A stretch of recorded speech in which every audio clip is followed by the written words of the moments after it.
saya Bahria. Di sini saya akan menceritakan sedikit dongeng tema tentang asal mula awan dan hujan oleh W.S.D. Jamba.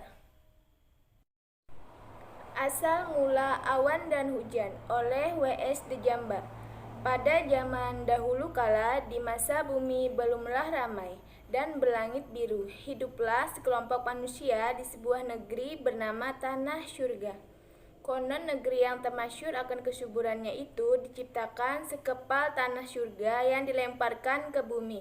Negeri itu dipimpin oleh seorang raja dan ratu yang arif dan bijaksana. Sang raja dan ratu teramat mencintai rakyatnya, begitupun sebaliknya.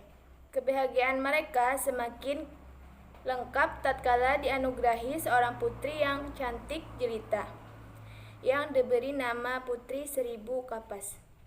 Ia dinamai demikian dikarenakan lahir bertepatan dengan panen raya kapas di negeri tersebut yang memang dikenal sebagai penghasil kapas dan tenunan kain yang halus di seantero Mayapada.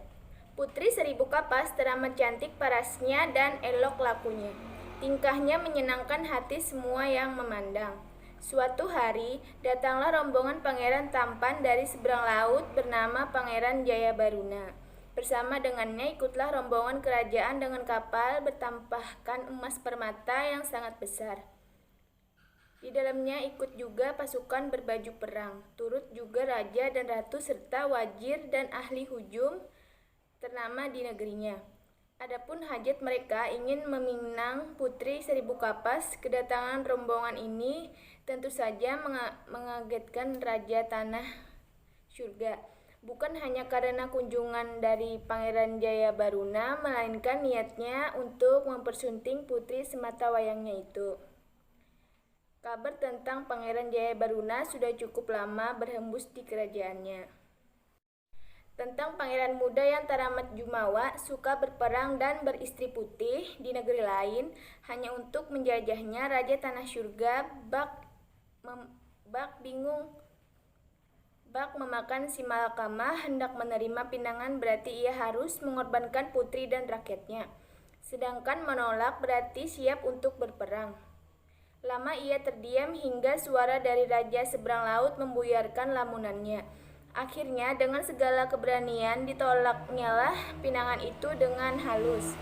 Namun raja seberang laut tidak menerima penolakan atas titah sang raja. Para pasukan yang dibawa menyerbu kerajaan Tanah Surga.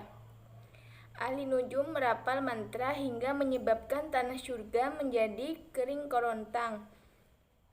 Setelah puas memporak-porandakan, mereka pun pergi dari negeri itu. Putri Seribu Kapas meratapi pembantaian atas rakyatnya.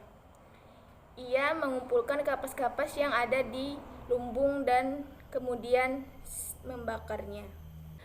Ketika api menyala dengan hebatnya, putri melompat ke dalam kobaran api tersebut. Tapi ajaibnya, putri tidak terbakar dan berubah menjadi asap terbang ke angkasa, menjadi gumpalan hitam. Gumpalan tersebut menggelegar, mengeluarkan petir dan badai yang menenggelamkan kapal rombongan kerajaan seberang laut. Di Tanah Surga kemudian turunlah air dari gumpalan yang kembali menghidupkan tumbuhan yang mati dan menyuburkan tanah. Di kemudian hari, gumpalan tersebut dikenal dengan nama awan, yang berarti pengorbanan dalam bahasa Tanah Surga. Nah, mungkin itu saja cerita dongeng dari Asal Mula Awan dan Hujan oleh W.S.D. Jamba. Sekian, terima kasih. Wassalamualaikum warahmatullahi wabarakatuh.